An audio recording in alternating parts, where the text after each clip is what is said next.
Romanos capítulo 8, versículo 1 y 2. Ahora pues, ninguna condenación hay para los que están en Cristo Jesús.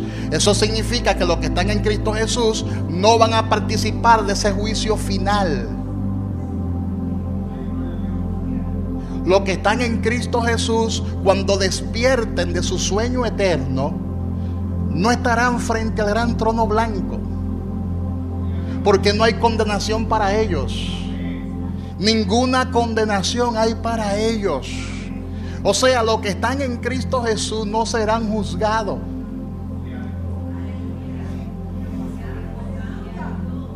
Ahora pues, ninguna condenación. Léalo conmigo en Romanos 8 y subráyalo ahí. Romanos 8, 1 y 2. Ahora pues, ninguna condenación hay para los que están en Cristo Jesús, los que no andan conforme a la carne, sino conforme al Espíritu. Porque la ley del Espíritu de vida en Cristo Jesús me ha librado de la ley del pecado y de la muerte. Diga conmigo: en Cristo Jesús no hay condenación. En Cristo Jesús hemos sido librados de la ley del pecado y de la muerte. Dígale al que está a su lado: no hay muerte espiritual para ti, porque ya tu alma está preservada en Cristo Jesús. Tu alma está preservada en Cristo Jesús. Y estuvimos explicando que cuando la persona nace de nuevo, cuando la persona nace del agua y del Espíritu, se produce una lucha en lo más profundo de tu ser. La carne siempre se va a rebelar en contra del Espíritu, y el Espíritu se va a rebelar en contra de la carne. Es decir, tenemos dos naturalezas que están batallando dentro de nosotros, conforme a Gálatas capítulo 5, versículo 16 y versículo 17. Pero damos gracias a Dios. Antes de tener a Jesús y de nacer de nuevo, teníamos una sola ley, que era la ley del pecado. Teníamos solamente una ley que dominaba nuestros miembros. Pero hoy, diga conmigo, hoy hay otra ley en mi mente que se revela contra la ley del pecado. Y no solamente se revela, sino que nos libra de esa ley del pecado. ¿Cuánto dicen gloria a Dios? Ahora podemos entender claramente lo que Cristo logró en la cruz del Calvario. Cristo logró en la cruz liberarnos completamente del pecado. Entiende esto en tu espíritu, entiende esto en lo más profundo de tu ser. Lo que Él logró en la cruz a favor de nosotros no fue cualquier cosa. No tome esto tan a la ligera. Él logró liberarnos del yugo del pecado. Antes éramos esclavos del pecado, pero hoy somos libres en Cristo Jesús.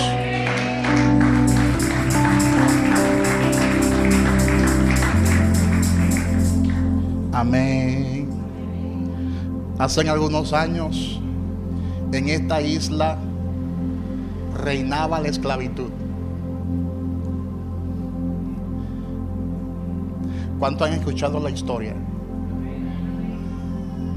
Los indígenas fueron martirizados, fueron esclavizados. Los nativos que poblaban esta tierra fueron maltratados. Hello. Y la otra parte de la isla, los que vivían en la otra parte de la isla, conocida como Haití, ellos también llegaron siendo esclavos. Pero ellos lucharon por su liberación. Y nosotros también luchamos por nuestra liberación. Dígale al que está a su lado: no hay cosa más hermosa que la libertad. La esclavitud no es buena. Dígale al que está a su lado: la esclavitud no es buena. Y la Biblia dice que éramos esclavos del pecado. Y lo grande del caso es que nosotros no teníamos la fuerza para ser liberados del pecado. éramos incapaces de liberarnos del pecado. No había manera, no había forma, humanamente hablando, de deshacernos del pecado. No había forma de liberarnos del pecado. Pero hubo uno que nos liberó del pecado. ¿Y cómo nos liberó? Tomando nuestro lugar.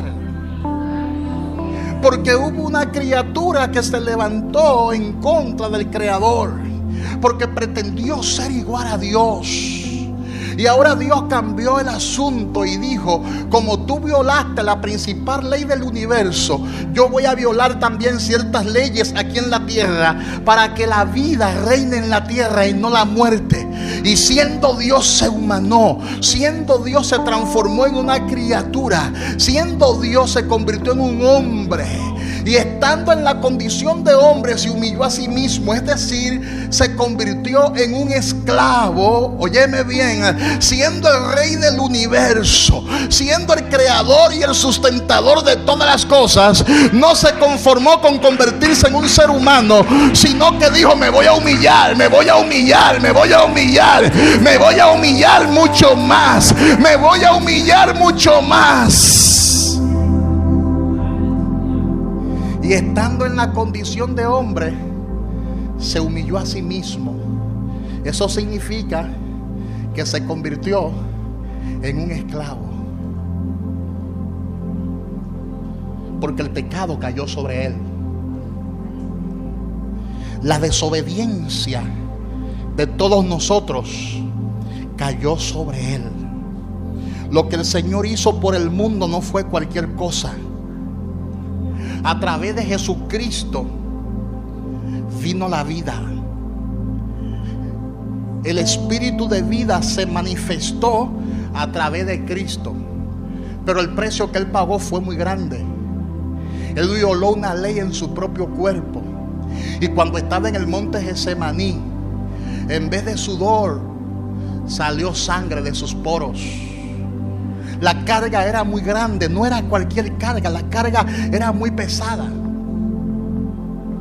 Todo el peso de la humanidad cayó sobre él, a tal punto que él dijo: Padre, si es tu voluntad, pasa de mí esta copa. Por primera vez se sintió abatido, frustrado, solo. Por primera vez sentía que el Padre no estaba cerca de él. Pero luego él dijo: pero que no se haga mi voluntad, sino la voluntad tuya. El Rey de Gloria se humanó. Y de eso hablamos el domingo pasado. Esto se conoce como la kenosis de Cristo. Cuando usted busca el texto griego original, habla de la kenosis de Cristo. ¿Y qué es eso, pastor? Kenosis. ¿Qué es eso? Los romanos tenían un pensamiento muy diferente al que nosotros tenemos, porque en ese tiempo existían reyes en Roma, con coronas, con túnicas y con un trono, y todo el poder del mundo. El rey era el emperador. El rey era la autoridad suprema. Y cuando la palabra habla de kenosis, es como si fuera un rey que se despoja de sus atuendos, que se despoja de su autoridad, que se quita la corona, que se quita la túnica como rey, que deja el trono, se aleja del trono, sale del palacio, y se convierte en un ser humano común, sin ningún tipo de autoridad, sin ningún tipo de dominio. Pero no solamente se convierte en un ciudadano común, sino que se hace esclavo, la clase más empobrecida y más desprestigiada que existían en los tiempos del apóstol Pablo. Y Dios, eso fue lo que hizo. Abandonó su trono de gloria, echó a un lado su corona como Rey de Gloria, se quitó sus vestuarios como Dios, no estimó el ser igual a Dios como cosa a que aferrarse, y se humanó, se limitó en el cuerpecito de un hombre llamado Jesús, Y estando en la condición de hombre, se humilló a sí mismo, porque se humilló hasta la muerte, y muerte de cruz. Es decir, Él se entregó a sí mismo. Él entregó su vida a favor de nosotros. Él rompió la ley de la concepción. Y Dios colocó en la placenta de María un embrión. Dios se hizo hombre. Y la palabra habla sobre esto. La palabra describe esto como el misterio de la piedad. El Verbo se hizo carne y habitó entre nosotros. Porque el pecado comenzó cuando una criatura quiso ser como Dios. Entonces Dios dijo: ahora me haré una criatura para salvar al hombre, para redimirlo, para rescatarlo. El pecado rompió la ley de la vida original, porque trajo la muerte. Pero a su vez fue destruido cuando Cristo murió en la cruz del Calvario. Hubo una ley superior a esa, la ley de la vida, y esa ley es eterna. Y Dios contrarrestó la exaltación de la criatura. O sea, Dios contrarrestó la exaltación de Satanás con la humillación del Creador, haciéndose igual a nosotros. Y fue lo que el apóstol Pablo escribió magistralmente en Filipenses capítulo 2 versículo 5 hasta el 8, cuando dijo: haya pues en vosotros este sentir que hubo también en Cristo Jesús, el cual siendo en forma de Dios no estimó el ser igual a Dios como cosa a que aferrarse, sino que se despojó a sí mismo, tomando forma de siervo, de esclavo, hecho semejante a los hombres, y estando en la condición de hombre se humilló a sí mismo, haciéndose obediente hasta la muerte, y muerte de cruz. Él se hizo absolutamente nada para ejecutar el plan de salvación, y lo logró. Nos otorgó eterna salvación. Pero ¿a qué precio? Nosotros estábamos perdidos. No había forma de ser liberado del pecado. Él tuvo que pagar el precio. El juez, el justo, el legislador, nuestro rey, nuestro salvador, tuvo que pagar el precio convirtiéndose en un ser humano. Porque el pecado alteró el cielo, prácticamente lo desordenó. Porque el pecado trae caos. Diga conmigo: el pecado trae caos. El pecado trae el desorden espiritual en nuestras vidas. El pecado lo alteró todo. Porque el pecado todo lo altera para destruir. Pero ¿sabe qué hizo Dios? Dios alteró también todo para darnos vida. Dios alteró todo para darnos vida.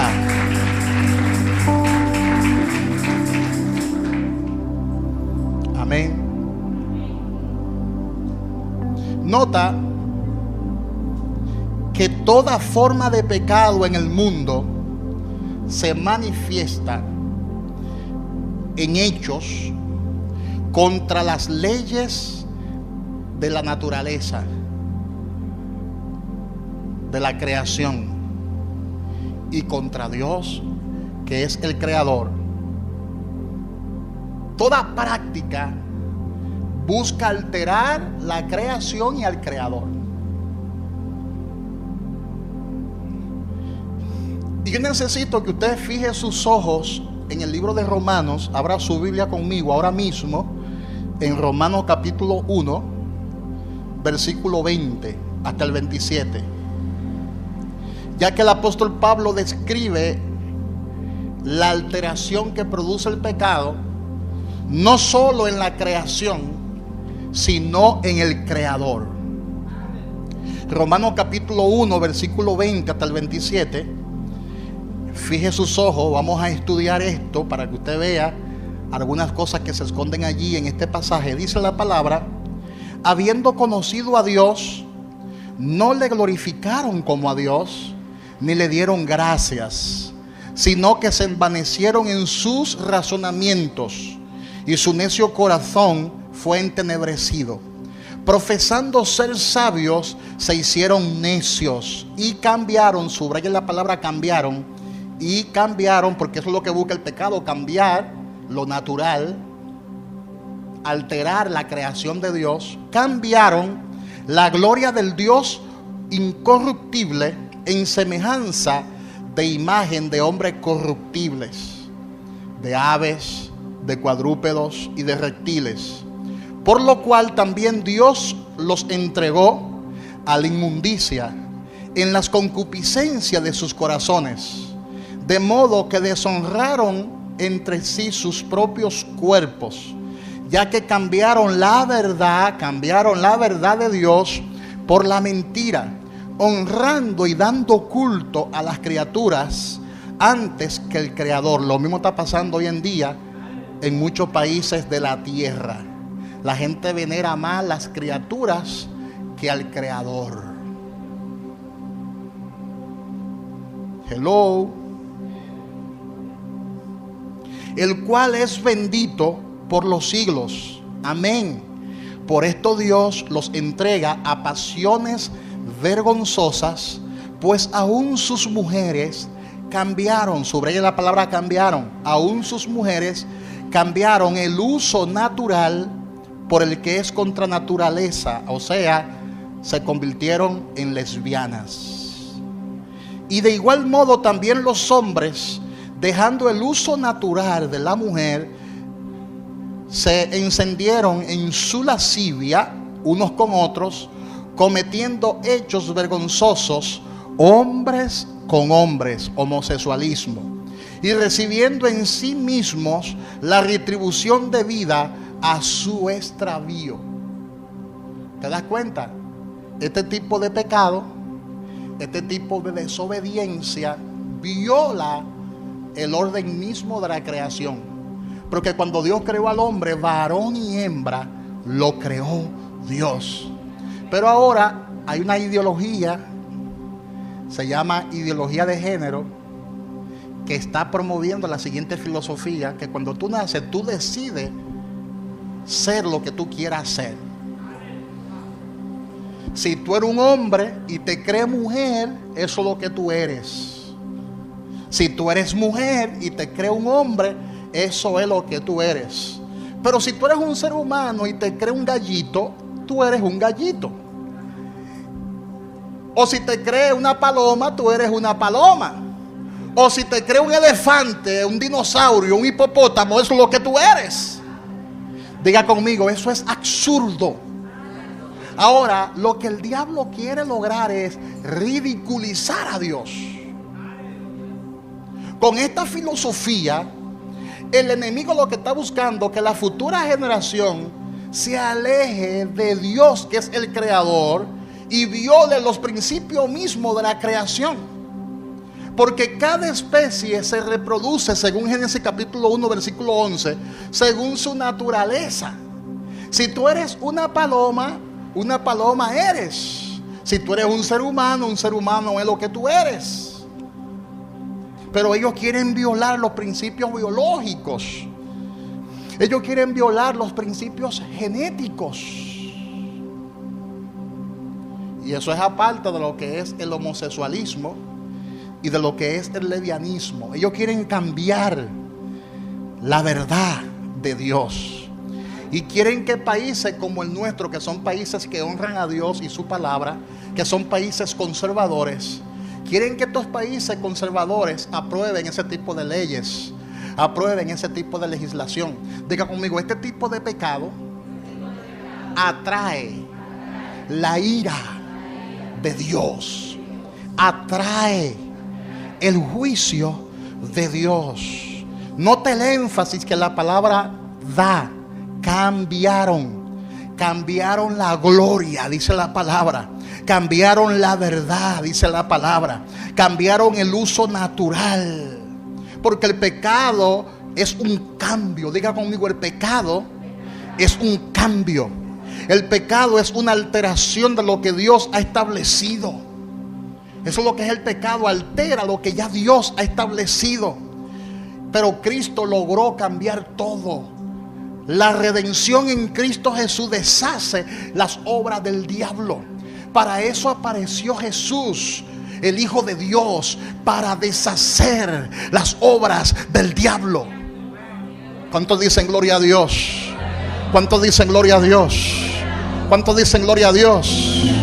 El Señor vino a restaurar todo y volver todo a su estado original. La práctica de la homosexualidad, ya sea de hombre o ya sea de la mujer, que es el lesbianismo, según la Biblia, es contra naturaleza.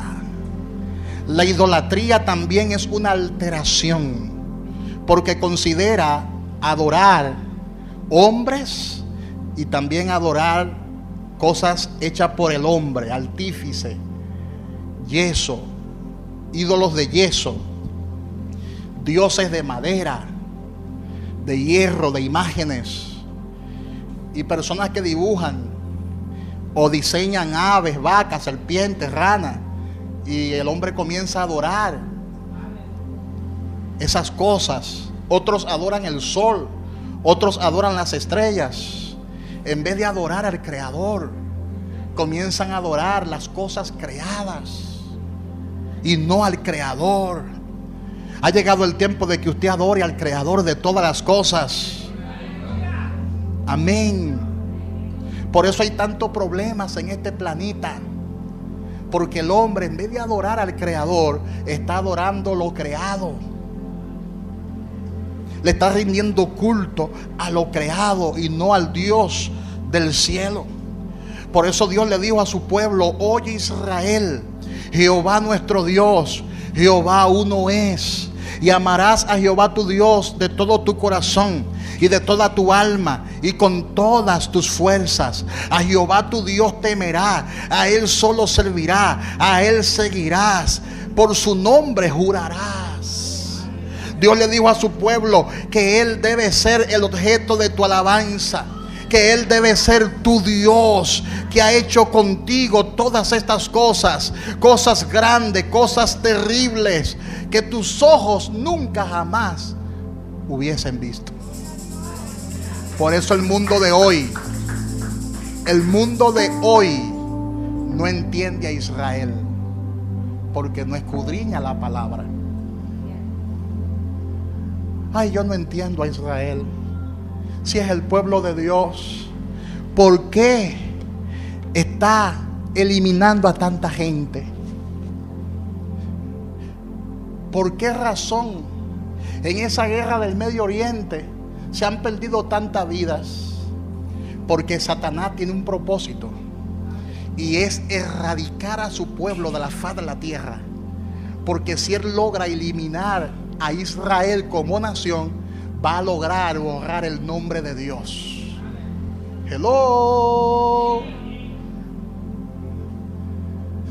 Porque Israel representa a Yahweh. El único pueblo de todos los pueblos que hay en el mundo que representa a Elohim, que representa al Dios creador del cielo y de la tierra, se llama el pueblo de Israel. En el fondo hay una lucha de intereses, hay una lucha religiosa. Ellos quieren erradicar a su pueblo, al pueblo de Dios. ¿Sabe para qué? Para darle pleitesía, atributo a un Dios creado por la mentalidad humana. ¿Y cuál es ese Dios creado por la mentalidad humana? ¿Cómo le llaman a ese Dios? Que es un Dios pagano. Alá. Hay gente que piensa que Alá es una versión de Jehová en el árabe. No, Alá es un Dios creado por la mentalidad humana. Es como decir hoy en día la Virgen de la Altagracia, la Virgen María, la Virgen Mercedes, la Virgen de Guadalupe. Pero si es una sola Virgen, ¿por qué hay tantas vírgenes? Porque el hombre, según su experiencia, ha creado sus propios dioses y le rinde honor a sus propios dioses. Y lo mismo pasó con esos árabes. Apareció Mahoma como profeta de Dios, supuestamente, y Dios le revela a Mahoma de que Alá es el verdadero Dios que se encontraba en la Meca. En la Meca habían 5 dioses y entre ellos estaba Alá. Y de que en un sueño Dios le reveló a la mujer de Mahoma, porque ni siquiera fue Mahoma, la mujer de Mahoma, que el Dios verdadero era Alá. Y de ahí entonces usted ve a los musulmanes, los árabes, adorando a Alá. Porque el propósito del diablo es ese: que las criaturas, los seres humanos, quiten su mirada del verdadero Dios. ¿Cuánto dicen gloria a Dios? ¿Cuánto dicen gloria a Dios? Jehová Sikenu, Jehová Shaddai, Elohim, Adonai, el dueño del universo, el creador de todas las cosas, debe ser el único Dios. Él es el objeto de nuestra alabanza. Dígale al que está a su lado: Él es el objeto de nuestra adoración. Amén. Por eso Él hizo que nosotros nazcamos de nuevo, que tengamos una nueva naturaleza. Por eso el Espíritu Santo en nosotros hizo una operación en lo más profundo de nuestro interior y nos dio un corazón para amar a Dios, y nos dio un espíritu nuevo para que lo adoremos. Esa fue la operación que hizo el Espíritu Santo en nosotros cuando nosotros nacimos del agua y del Espíritu. Lo mismo que pasó con María, que el Espíritu Santo hizo sombra sobre ella y colocó en su placenta a Jesús. Lo mismo hizo Dios con nosotros cuando nacimos de nuevo. Colocó en nosotros un hombre nuevo. Fue la misma operación. Yo no sé si usted puede entender lo que le estoy explicando ahora, porque se ve sencillo, pero es poderoso. Diga conmigo: así como el Espíritu Santo aisló a Jesús en el vientre de María y protegió a Jesús de tal manera que la fuente sanguínea del niño no se mezcló con la fuente sanguínea de la madre, Jesús no se contaminó. De la misma forma el Señor colocó un hombre nuevo en nosotros y lo aisló de esos miembros que se rebelan contra la ley de nuestra mente. Es decir, el hombre nuevo que está en nosotros no se puede contaminar, porque el Señor lo separó y lo aisló. Tú tienes 2 naturalezas: una naturaleza nueva y una naturaleza vieja. Pero la nueva no se mezcla. La nueva no se mezcla con la vieja. La nueva no se contamina. Por eso la palabra dice que la nueva naturaleza que está en nosotros, según Primera de Juan capítulo 3 versículo 9, no practica el pecado y no puede pecar porque es nacida de Dios. Ese hombre nuevo no practica el pecado, no puede pecar porque es nacido de Dios. De manera que en la salvación se alteran las leyes, porque el justo se convirtió en injusto. El justo se convirtió en injusto para pagar el precio por los injustos. Dice la palabra que Dios de ningún modo tendrá por inocente al malvado, pero tampoco dejará caído al justo.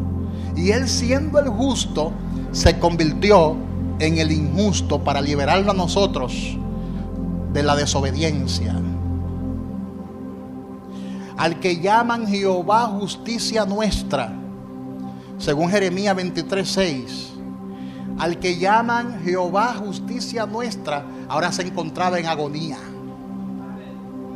sudando sangre, porque él sería juzgado como un pecador, siendo santo, inocente, sin mancha, siendo un hombre apartado de los pecadores, siendo sublime aún más que los cielos, era juzgado como un pecador.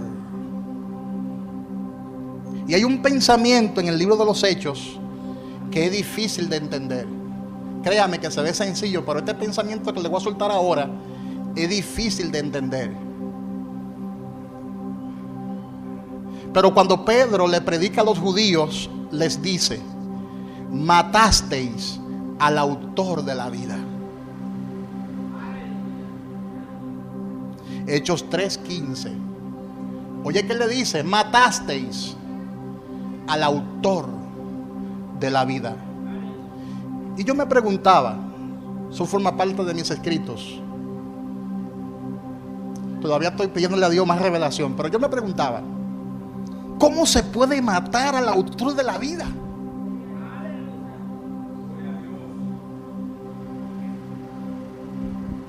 ¿Cómo es posible que el que hizo la vida murió?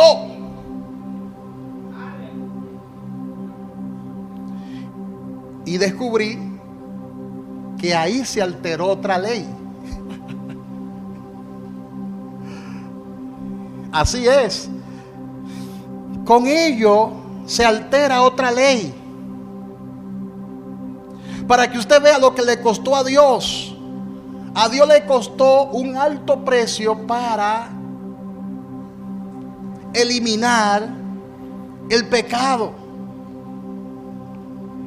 Para acabar con la ley del pecado le costó un alto precio. Para contrarrestar a la criatura que quiere igualarse al Creador, el alto precio que le cuesta a Dios es convertirse en una criatura. Porque Dios es espíritu, Dios es invisible. Dios no tiene un cuerpo físico. ¿Y sabe qué hizo Dios para librarnos del pecado? Se hizo hombre.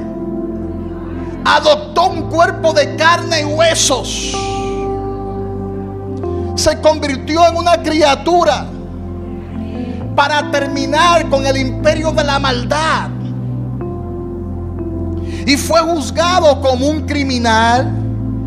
Él que era inocente fue juzgado como un criminal. Él que era justo fue juzgado como un ladrón, como un vil pecador. Y todo esto tenía como propósito terminar con el reinado de la muerte. Y para él terminar con el reinado de la muerte, y esto suena paradójico, pero fue lo que yo pude descubrir, el autor de la vida tuvo que morir.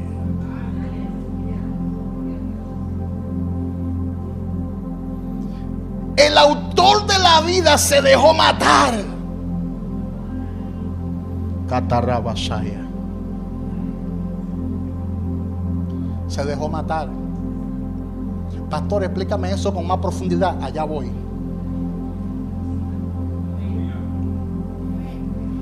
Si usted analiza el juicio que se le hizo a Jesús, yo como abogado sé, estudiando todo lo que pasó allí, me di cuenta que su juicio fue ilegal. Ya que en ese juicio se presentaron testigos falsos. Y con esto, no solo se violaron las leyes judías, sino también las leyes de los romanos, con el único fin de condenar a Jesús. Inclusive, el sumo sacerdote vino con una trampa y le dijo: te conjuro por el Dios viviente que nos diga si eres tú el Cristo, el Hijo de Dios. Mateo 26:63. Decir hoy en día que Jesús era el Hijo de Dios es fácil, pero en ese contexto no era tan fácil. Porque para la mentalidad judía, el tú decir que era Dios era una abominación que merecía la muerte. Por eso el sumo sacerdote le hizo esa pregunta, le puso una trampa con el objetivo de que él o se retractara o afirmara que él era el Cristo, el Mesías, el Hijo de Dios. Eso está en Mateo 26, 63. El sumo sacerdote le vino con esa trampa. Y Jesús sabía que frente a esas palabras del sumo sacerdote, él no podía guardar silencio. Aunque él, porque Jesús era bien inteligente, él estaba consciente de que si hablaba se iba a condenar. Él estaba consciente de eso. Si él hablaba, él automáticamente se iba a condenar. Pero ¿qué sucede? Que ya él previamente le había enseñado a sus discípulos que no podían negar al Padre en público. Porque si negaban al Padre en público, el Padre se iba a avergonzar de ellos en los cielos.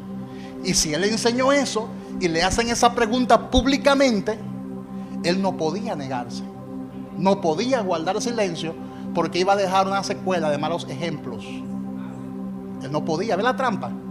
Él no podía negarse.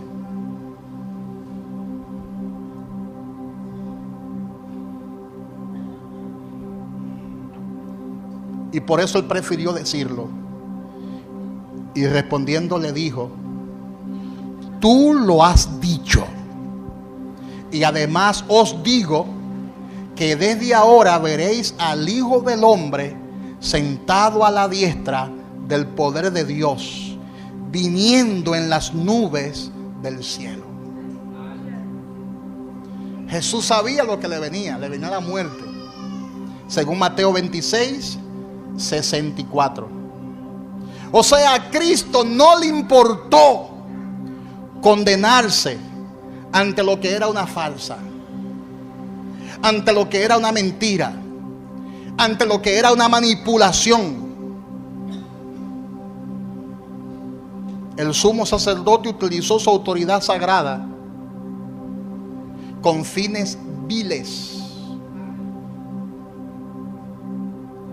Amén. Gloria a Dios. Y no fue que él cayó en la trampa, es que él no podía negarse. Él no podía ante esa pregunta guardar silencio. Jesús no podía negarse a sí mismo. Él no podía negar lo que era. Él era Dios, él era el Hijo de Dios. Él sabía que él vino a salvar al mundo. Entonces, ¿qué pasó desde que él contestó? ¿Qué aconteció cuando él contestó? Oh, mira lo que hizo el sumo sacerdote, el tramposo aquel. Mira lo que hizo. Rasgó su vestuario. Lo dice la palabra en Mateo 26, del 65 al 66. Dice la palabra: rasgó sus vestiduras diciendo: ha blasfemado, blasfemo. Cuando el sumo sacerdote en los tiempos de Jesús vociferaba que alguien había blasfemado, eso significaba: vamos a apedrearlo, vamos a darle muerte. Blasfemo, ha blasfemado. No hay necesidad de traer más testigos, él mismo se ha autocondenado.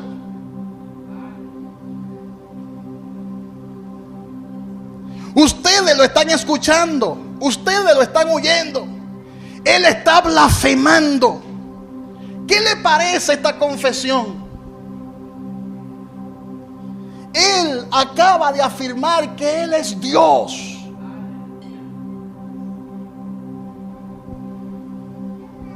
¿Y qué pasó? No le quedó otra cosa.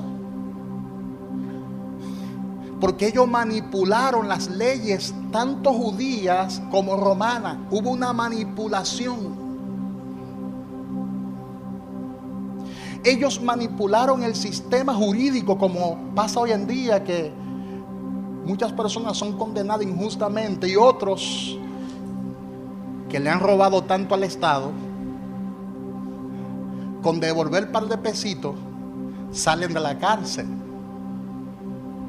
porque son capaces con su influencia política y económica de manipular el sistema jurídico judicial. Por eso yo no ejerzo ya esa carrera de derecho. Duré 17 años ejerciendo la carrera y dejé de ejercerla. ¿Sabe por qué? Porque yo me di cuenta que habían jueces corruptos en nuestros sistemas, fiscales corruptos, que para yo ganar ciertos casos, porque yo me especialicé en derecho penal, para yo ganar ciertos casos tenía en una oficina que transarme con los fiscales, aunque yo tuviera jurídicamente la razón. Y yo dije, esto me va a costar la salvación, y yo prefiero mejor ser el hijo de Dios y no identificarme con este sistema corrupto que no vale la pena. Eso pasó con el juicio de Jesús. Manipularon el sistema. Amén. Wow. Él ha blasfemado, merece ser condenado. Pero ¿sabe qué dice Apocalipsis capítulo 1 versículo 7? Que un día lo que lo condenaron, un día no muy lejano, lo que lo entregaron, lo que lo golpearon, lo que le abofetearon, lo verán descendiendo en una nube.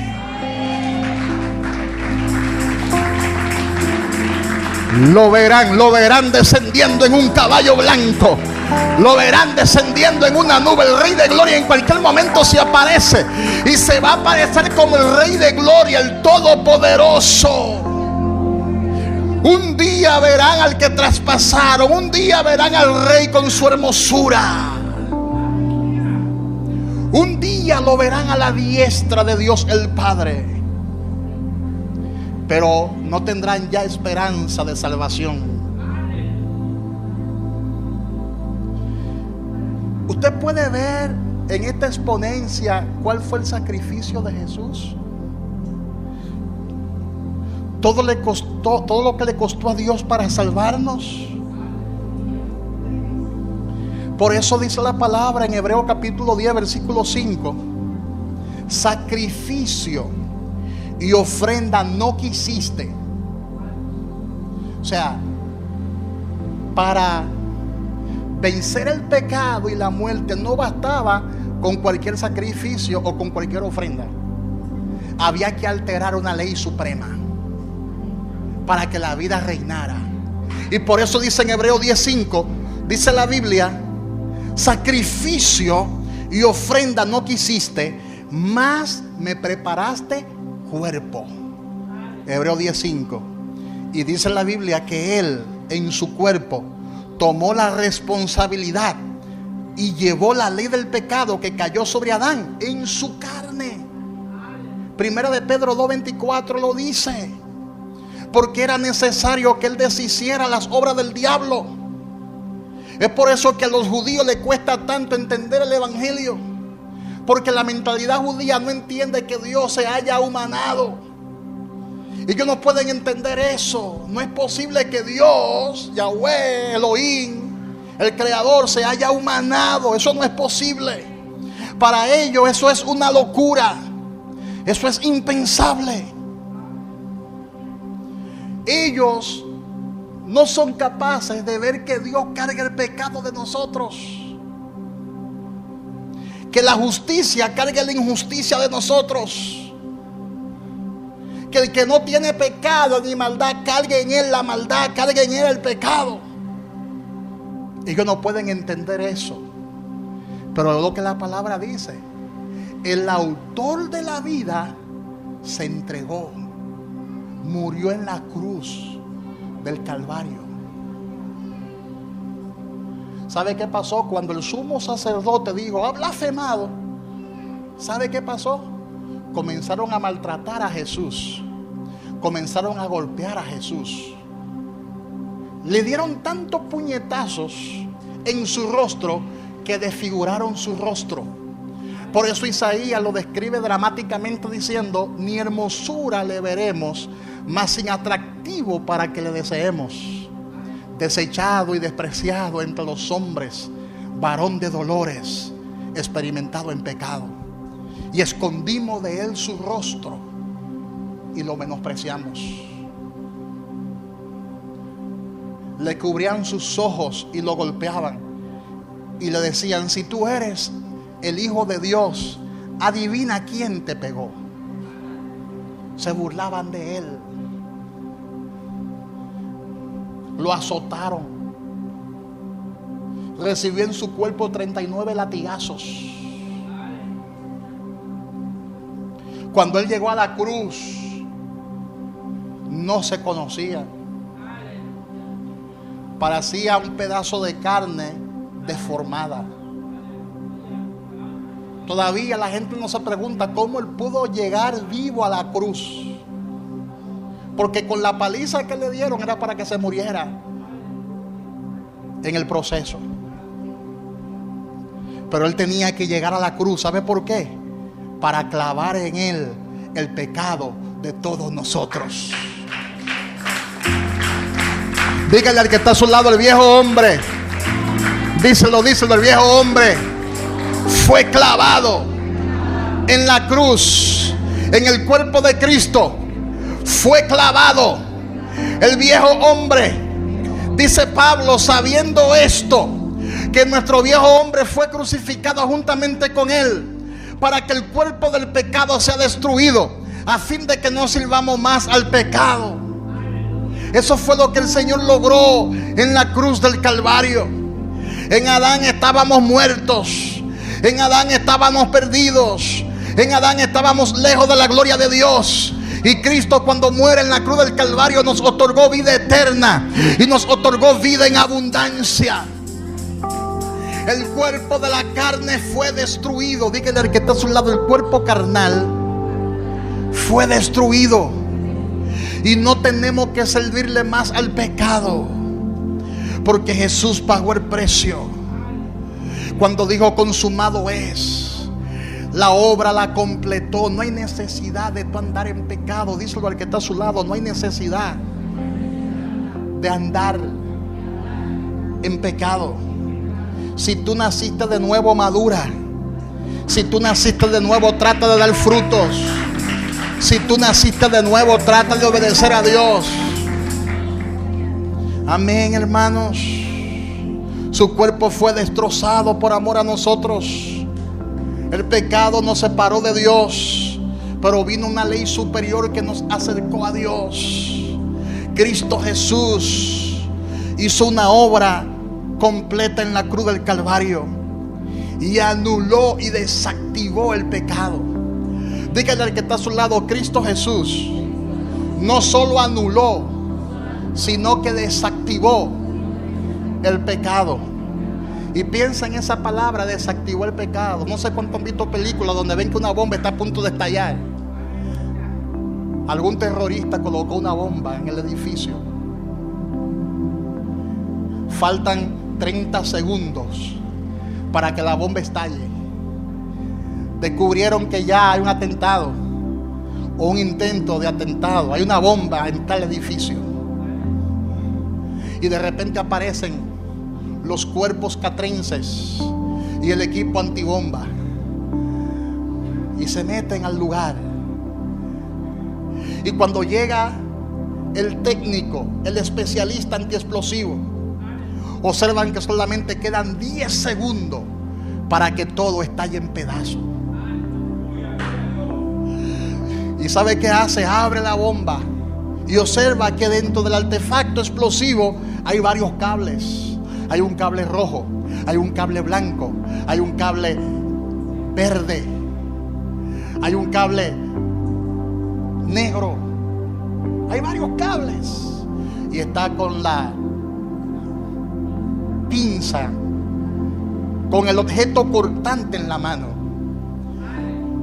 10 segundos, 9 segundos, 8 segundos, 7 segundos, 6 segundos, 5 segundos.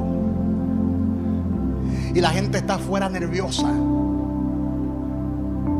4 segundos, 3 segundos, 2 segundos, y cuando ya va para 1 segundo, ¡pam!, selecciona el cable adecuado y desactiva la bomba. Eso fue lo que Jesús logró en la cruz.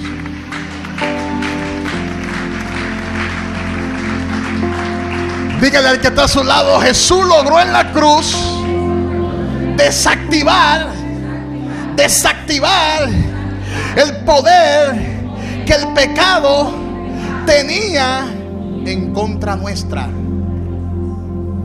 Es por eso que la palabra dice: ninguna condenación hay para los que están en Cristo Jesús. La ley de la muerte fue destruida por una ley superior. Y póngase de pie. Le dije que iba a ser cortito hoy. Dígale al que está a su lado: la ley de la muerte fue destruida por una ley superior, la de la vida. Ninguna condenación hay para los que están en Cristo Jesús, porque la ley del Espíritu de vida en Cristo Jesús nos ha librado del pecado y de la muerte. En el cuerpo de Jesús, Jesús en su cuerpo cargó en él el pecado de todos nosotros, y por medio de su muerte destruyó el pecado. Y le dijo a la muerte: muerte, yo soy tu muerte. Le dijo: muerte, yo soy tu muerte. Muerte, yo soy tu destrucción. ¿Dónde está, oh muerte, tu aguijón? ¿Dónde está, oh sepulcro, tu victoria? ¿Dónde está? Amén, hermanos. Y esa es la paradoja del evangelio: morir para vivir, llevando en el cuerpo siempre por todas partes la muerte de Jesús, para que también la vida de Jesús se manifieste en nuestros cuerpos. Ese es el evangelio que mucha gente no entiende. Él murió para darnos vida eterna, vida en abundancia. Levanta tus manos, cierra tus ojos y dile: Señor, te doy gracias porque pagaste el precio en la cruz y me diste vida eterna, salvación, vida en abundancia. Te doy gracias porque en Adán morimos, pero en Cristo Jesús vivimos. Adán perdió el huerto, pero Cristo Jesús recuperó el huerto, pagando el precio en el monte y en el huerto Getsemaní. Oh, gloria a Dios. Te doy gracias. Así como Adán fue hecho el 6º día, Cristo Jesús murió el mismo día, murió un viernes, y Dios reposó de todas sus obras el 7º día, un sábado. También el cuerpo de Cristo reposó todo el sábado en la tumba de José de Arimatea. Pero el domingo algo pasó. El primer día de la creación algo pasó. Llegó el cumplimiento de la palabra.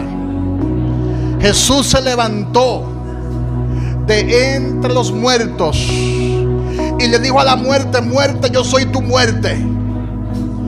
Y le dijo a la muerte: muerte, hasta aquí llegaste. Y le dijo al sepulcro: ¿dónde está tu aguijón? ¿Dónde está tu victoria? Porque no puedes retener al Cristo de la gloria. Y la tierra comenzó a temblar. Y la piedra que estaba, aleluya, como puerta en la tumba de José de Arimatea, comenzó a moverse. Y los demonios comenzaron a temblar.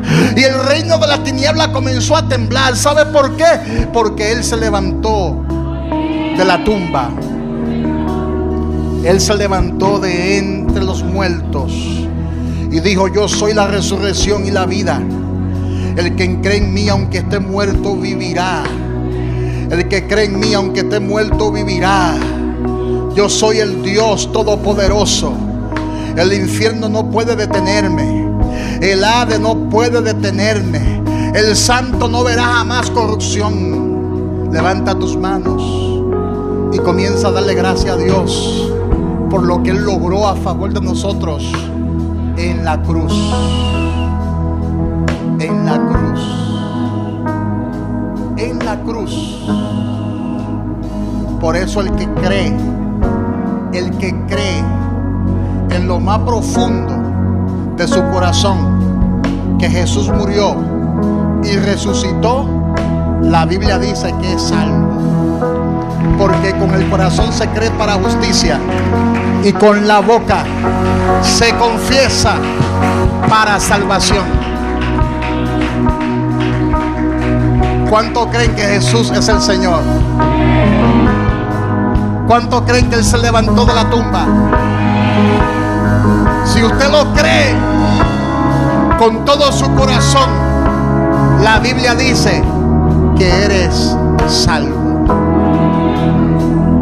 Si usted no lo cree, no ha recibido salvación. Pero si usted lo cree, la palabra dice que eres salvo. Dios te bendiga, Dios te guarde. Un aplauso fuerte al Señor.